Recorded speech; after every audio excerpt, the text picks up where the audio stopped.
Hello, today we're going to look at 3 hands played on the bubble of the first High Roller event from WSOP this year. There are almost 400 players in this 25k tournament and the top 59 places are getting paid, so with 64 players left we need 5 eliminations to break into the money. Here we can see Pavel's Spirins jamming pocket 5s from a low jack. This is a very hard spot because if this would be a big field tournament we can just fold and we're almost sure that we will make the money. With a smaller field it's much harder because there are more scenarios where we keep folding and the bubble isn't getting any closer, so without playing we might just blind out.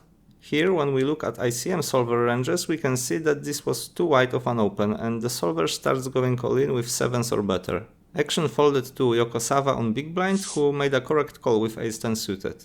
If we look at GPV ranges in the same spot, we can see that instead of raising around 10% of hands, Latvian player could be 2 times wider and profitably jam with any pair, and the calling range goes up from 11 to 25% of best hands.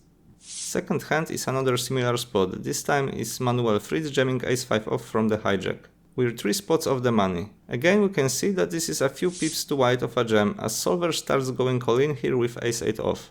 He got called by Laszlo Bujtás in the next seat and this is also a bit too wide. If we look at GPV ranges, both of these plays become standard, but we can see that this call is still on the bottom of the range, but when it comes to jamming range it gets much wider, up to 40% of hands. In the last hand we see Kiat Lee opening queen jack off and Laszlo Bujtás calling with 6s from the small blind.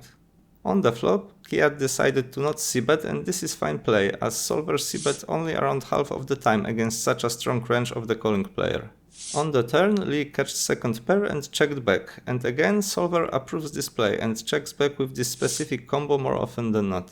So far this hand wasn't very eventful, but on the 8 of spades on the river, after check from Hungarian player, Kiat finally decided to value bet his strong second pair. As we can see, this is fine play and the solver also bets it with this sizing 100% of the time. But there is one little problem with this play. He is very capped in this scenario, as there aren't many very strong hands that take this line. Laszlo picked up on that and decided to make a big raise, and this is purely based on his read that Kiat shouldn't have many hands that can call. This isn't a GTO play, as the solver mixes calls and folds with this hand.